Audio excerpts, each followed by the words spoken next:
You're being diluted, Jordan said, casually swirling his coffee with a little silver spoon like he was talking about cream ratios. Too many founders scare off the buyers. I lifted my cup to my lips but didn't drink. That wasn't the place for a fight. They think they kicked me out of the game. They just forgot I wrote the damn rules. My name is Daniel Rourke, 42 years old, co-founder and original CTO of SparkBite Systems, or at least that's how they used to introduce me, back when Jordan still needed me to validate the story. Funny how quickly people forget the nights you didn't sleep, the code you bled into, and the servers you personally rebooted at 3 a.m. because there was no one else around to do it. We started SparkBite in a borrowed basement office at Caltech, just two guys and a half-dead coffee maker. Jordan had the pitch, the smile, the charisma. He could sell an idea to a brick wall. I had the code.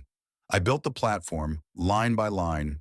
I wrote the core infrastructure, designed the security framework, and rolled out our first version on a server I paid for, with the remainder of my student loan. That first API, mine. That enterprise client we bragged about on every deck, I landed it, not with dinners and golf, but with a 2-hour bug fix on a Saturday night. Jordan always loved to say, ideas change the world. Cute. But the truth is, someone has to actually sit down and write the damn code.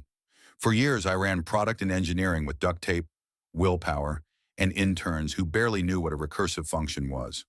While Jordan was clinking glasses with VCs in Napa, I was elbows deep in back-end failures that could have tanked the company overnight, and it was fine.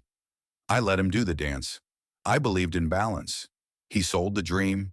I kept the lights on. I sacrificed a lot for SparkBite. My girlfriend left during Series A. She said I was more married to the server logs than to her. My social life was reduced to Slack pings and cold brew. I spent Christmas Eve 1 year fixing a cache overflow with the junior dev and a box of Costco pizza. Jordan? He was in Aspen, networking. And still, I had no regrets. Because deep down, I thought we were building something real. I thought loyalty meant something. I thought that one day when we made it, he'd look at me and say, "We did this together." Then came the Series C, the new VC firm, the private Slack channels, the surprise documents. Just formalizing the cap table, Jordan said with a smile. The kind of smile you see on people who think you're too tired or too trusting to read the fine print. That was the moment I realized. This wasn't a company anymore. It was a rocket. And Jordan planned to eject me before liftoff.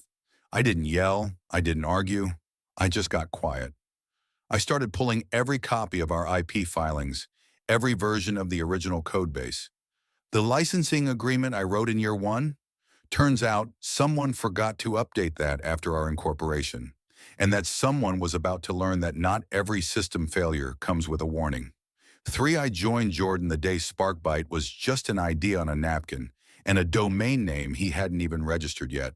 We had no office, no funding, no roadmap, just a shared belief that enterprise infrastructure was broken and we could build something smarter, faster, leaner. We started in a co-working space in downtown Austin. No AC after 8 p.m., bad coffee, and the kind of startup energy that makes you forget how much you're sacrificing. I coded from sunrise to collapse. Jordan hit every accelerator, startup pitch, and coffee meeting he could get into. He was the face. I was the foundation. In the first 2 years, I built our platform from scratch. Back-end, front-end, cloud integration, all of it. The system scaled because I made it modular before we even had users. Our first pilot client? I personally onboarded them, debugged their environment, and built custom integrations overnight. We went from 0 to 1 million ARR faster than most seed stage companies even get incorporated. When the Series A came in, it was my product that got the investors excited. They called it robust and battle-tested. Nobody mentioned my name. As we grew, something shifted. Jordan started talking more like the VCs than the guy I started this with. I noticed the suits got nicer, the metrics colder, the smiles faker. Suddenly, it was all about burn rate and positioning for exit. But I stayed focused because I still believed in the product, in the mission. What I didn't realize then was Jordan had already started building something else, a version of SparkBite where I didn't exist. It started small, always does. One day I noticed I was no longer copied on certain investor update threads. At first I thought it was just a mistake. Then the product roadmap started changing without my input. Features I'd flagged as security risks were suddenly top priority. When I brought it up to Jordan, he brushed it off. The market's shifting fast, Dan. We've got to move quicker than you're used to. Next thing I knew, he'd brought in product consultants from some boutique firm in San Francisco. Kids, mostly. Polished slides, buzzwords, no understanding of what we'd actually built. One of them suggested we migrate our entire backend to a platform that wasn't even compliant with our current clients' data policies. I pushed back gently at first, then directly. Jordan stopped replying to my messages. He reorganized the team. Suddenly, I reported to a newly hired head of engineering, a guy named Kyle who wore Yeezys to strategy calls and asked me once if YAML was a framework. My commit access, downgraded. My calendar, filled with back-to-back meetings I wasn't invited to. The new hires didn't look at me like a founder. They looked at me like a relic. Internally, I kept my face calm. Externally, I started documenting everything. I'd been here before. When a company gets big enough to attract suits with money, but not enough sense to realize that the house they're gutting still has people living inside. I'd watched SparkBite go from a founder-led mission to a deck-driven vehicle for exit multiples. And the funniest part? While they were busy reshaping the company, they never stopped to ask who held the keys to the original architecture, or what would happen if I quietly took mine back. 2 weeks after I lost commit access, their first fire broke out. A legacy client called support in a panic. The new deployment had broken half their integrations. The head of engineering tried to fix it using a framework we never even used. It took them 6 hours to realize the issue was buried in a custom compatibility layer I had written and never documented, because no one ever asked me to. I got the first message from Jordan that night. Hey, can we hop on a quick call? Just need some context around an old module. I left it on red. The next morning, Kyle emailed, then texted, then tried calling through Slack. I ignored them all. They didn't fire me. They erased me. Now they could enjoy the silence. Meanwhile, I kept reviewing our original IP agreements. I reread the perpetual license clause I drafted in year 1. The system's core engine was mine, coded on my hardware, built before the incorporation, registered in my name. They'd forgotten that while trying to rewrite the future, some parts of the past still had teeth. More clients started reporting issues, broken workflows, failed syncs, things that only I could fix, and that Jordan's fresh minds couldn't even find. I wasn't angry, I was methodical. Every alert they triggered on the system I built was like a bell ringing in my favor. They didn't know it yet, but SparkBite had already started bleeding, and I was the only one holding the tourniquet. The email came from a name I hadn't seen in years. Lena Mathers, former VP of Product at CloudCore. We'd crossed paths back in SparkBite's early days when she ran integrations at a firm we had desperately tried to land. I didn't know she remembered me. Turns out, she never forgot. Subject line, curious if you're free to talk. Off the record. We met the next day in a quiet booth at a hotel cafe in downtown Austin. No small talk, no nonsense. I heard what happened, she said, and I know you built it. I've seen the bones of that system, and no one else could have done it that clean. I stayed quiet. She slid a folder across the table. Inside an offer. Not just a job, equity, budget, full technical control. We want you to build something better, she said, and we'll make sure they know exactly who you are this time. I didn't give her an answer that day, not because I wasn't interested. I just needed to finish what I'd started. The very next week, SparkBite went live with their latest update. It was a rushed rollout, Jordan pushing hard to impress the board, but their dev team had stripped out a verification protocol I'd embedded deep in the backend. The system failed mid-demo in front of 3 enterprise clients. One of them was our biggest contract. Another was tied directly to our valuation.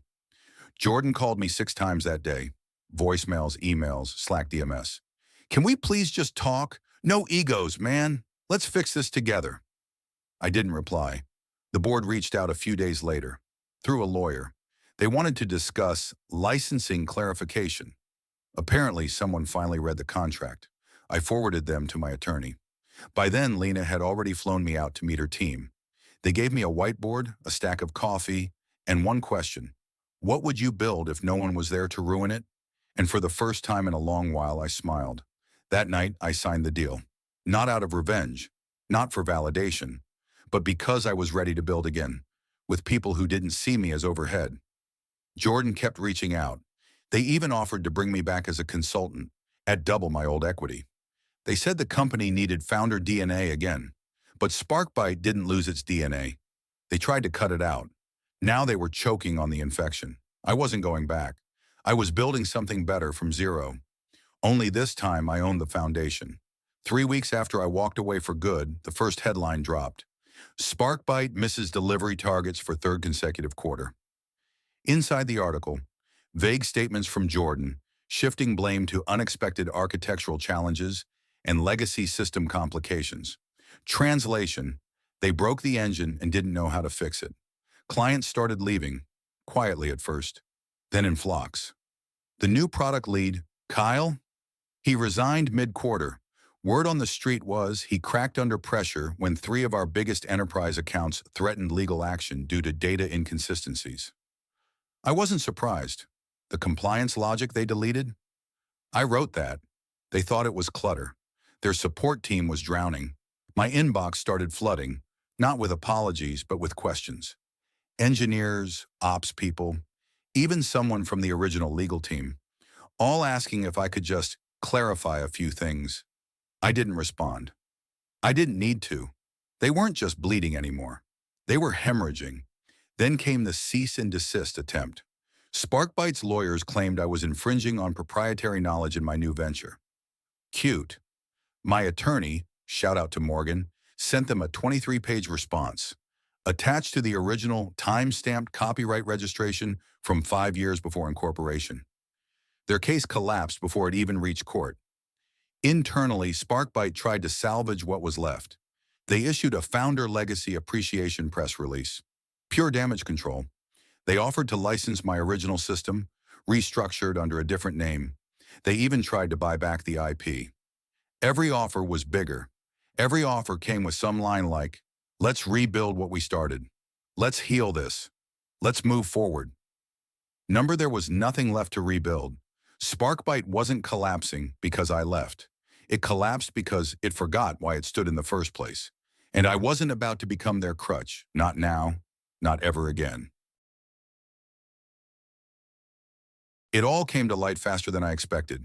A junior associate from their legal team reached out, off the record, said she didn't like how things were being handled. She joined SparkBite because she believed in what we were building. Her words, not mine. We met in a neutral co-working space. She looked nervous, kept glancing at the door. Then she opened her laptop. First file, board meeting transcripts. Turns out Jordan had been laying the groundwork to push me out for months before it happened. Not because I was underperforming, not because I wasn't contributing, but because our Series C investors wanted a cleaner story for the exit. Their words. A technical co-founder with significant equity and legacy IP exposure was labeled a risk, not a partner, not an asset, a threat. Jordan agreed to restructure the company in exchange for accelerated liquidity. And by restructure, they meant remove me from leadership, reassign my shares to a holding entity, and phase out my influence through rebranded architecture. They even projected a timeline for how long it would take to erase me from client memory. There it was, black and white, an actual plan to erase me from something I built, a man I'd called my co-founder, my friend. That night, I went back through my files, old Slack exports, internal documents, emails. I found the first breadcrumb from a year ago, an internal audit request that mysteriously removed my name from a patent update. Another one flagged my admin credentials for security review, even though there had been no incidents. The conspiracy hadn't started at my exit. It had started long before. And yet, every time I stayed late to fix a production error, every time I onboarded a client personally, every time I kept the product running under pressure, Jordan was already planning my deletion. And the worst part? He didn't need to. We could have built it bigger, together. But greed doesn't want partners. It wants pawns. When Lena's team asked if I wanted to go public, expose the emails, shame them in the press, I declined. You sure? She asked.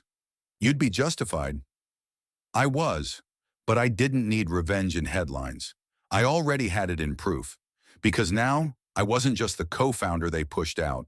I was the guy they tried to erase and failed. Investors started calling me, asking for my side. Former clients reached out to reconnect. Even two original SparkBite engineers resigned and asked to join me at the new venture.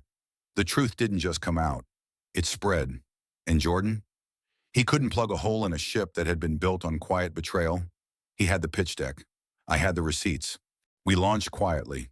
No PR, no LinkedIn fanfare. Just a product that worked and a team that actually cared about the damn thing. I called it Foundry, not because it sounded cool, but because that's what it felt like. Heat, pressure, raw materials forged into something real. No marketing fluff, no vanity metrics. Just clean infrastructure, hardened by experience, and designed to scale without breaking.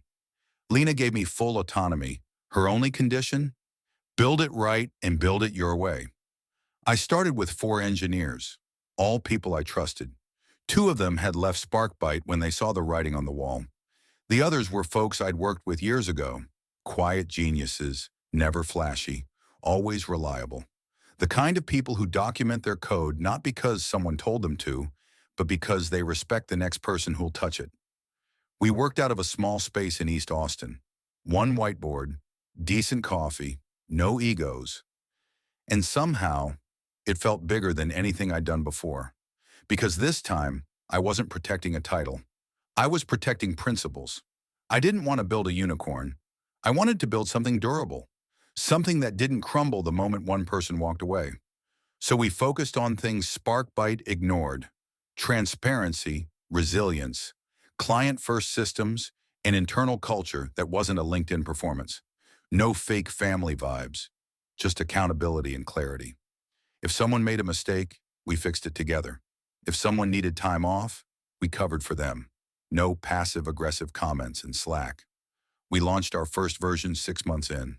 The day it went live, we had our first major client migrate from guess who, SparkBite. They reached out with a quiet message. We just need something that actually works, and we trust you. And that hit different. Not because of the deal size, though it was solid, but because trust doesn't come with funding. It's earned over time, in silence, when no one's watching. The tech press eventually picked it up. Former co-founder of SparkBite launches new platform amid collapse rumors. I didn't give interviews, didn't throw shade, I didn't have to. Jordan tried to bury me in a clean cap table. I was now leading a platform with fewer bugs, better uptime, and stronger clients, without burning people along the way. And for the first time in a long time, I wasn't looking over my shoulder, because what we were building wasn't designed to impress. It was designed to last. The message came from a contact I hadn't heard from in years. Angela Monroe, former board member at SparkBite, now partner at a top-tier investment firm. We'd only exchanged a few words back in the day. She was quiet, sharp, and rarely got involved in internal drama, but now she was asking for a meeting. We met in a private room at a rooftop bar downtown. She got straight to the point. We want to bring Foundry in to lead the rebuild. I blinked. Rebuild what? She didn't smile. SparkBite. It's not dead, but it's close. Clients are pulling out. Legal's a mess. Jordan's been forced to step down. We're taking full control. We need someone who knows how to fix the core and rebuild trust. We need you. The offer on the table wasn't just to consult. It was to lead. Full operational control, equity stake, a blank check to restructure the company from the inside out, to walk back into the very system that tried to delete me, and now hand me the keys. It was poetic, tempting even, but I didn't respond right away. I stared out at the skyline and let the silence do the talking. They were expecting a hungry comeback, a victory lap. Instead, I laid down terms. First, I wouldn't touch it unless they dissolved every remnant of the old leadership structure. Second, any engineers still being underpaid or overworked would be released with generous severance, or offered fair roles at Foundry. Third, full IP ownership of anything I'd rebuild. Fourth, no Jordan, not even in the shadows. Angela nodded. Done. She slid a folder across the table. It had everything: control, leverage, authority. But before I signed, I looked her in the eye and said, I'm not coming back for revenge. I'm coming back for standards. Because power without principle is what brought Sparkbyte down in the first place. And if I was going to lead this thing, it would be under one condition. We don't just fix the system, we fix the culture that let it rot. She leaned back, gave a slow nod. Then it's yours. I stepped into the building at 9 a.m. sharp. Same lobby, same stale scent of too much ambition and not enough ventilation. Only this time my name was on the new access badge. Founder Consultant, Systems and Culture Integration. Funny how titles work. Last time I was here, I didn't have one. Now I had all of them. Jordan was gone. Most of the leadership team had either quit or been replaced. A few familiar faces still hovered around the third floor. Engineers who avoided eye contact when I walked past, not out of shame, but because they knew. They'd seen it happen. I didn't gloat. I didn't smile. I nodded, asked about their projects, listened. That first week, I didn't sit in the corner office. I sat with the devs. Rebuilt the product roadmap from scratch, cleaned up legacy code, reinstated documentation practices. And when I found out interns were still being asked to stay late for culture, I ended that immediately. No speeches, no statements. Just work. Word spread fast. Clients started responding. Feels like the old days. Finally, someone who understands the architecture. Some of them even called it a comeback. I didn't correct them, because it wasn't a comeback, it was a correction. What was broken wasn't just the system, it was the silence that let people like Jordan thrive. And now that silence was over. One afternoon, I passed the old glass conference room, the same one where Jordan once told me I was too much founder for a modern company. This time I stood at the head of the table. Same view, different man, and not one part of me felt the need to say, I told you so, because I didn't need the room to know I was right. I just needed the system to work again. I could have walked away, cashed out, disappeared, lived quietly on a ranch somewhere with good Wi-Fi and bad coffee. But I didn't, because somewhere along the line, this stopped being about code, or titles, or even redemption. It became about teaching others how not to get erased. At Foundry, I started a mentorship program. Quietly, no headlines. Just real people, real work, real guidance. Young devs, overlooked tech leads, ex-founders trying to rebuild after being chewed up by the system. I taught them what I had to learn the hard way. That contracts matter. That silence isn't always strength. That building something great doesn't mean letting someone else write your story. We don't move fast and break things. We move right and fix what others broke. They'll never write books about what we did. But 20 years from now, someone will open up a product or a platform or a protocol and say, whoever built this actually gave a damn. That's the kind of legacy I care about. They tried to bury me in silence. Now my work speaks louder than their names ever will. The truth is, real value doesn't shout. It just endures.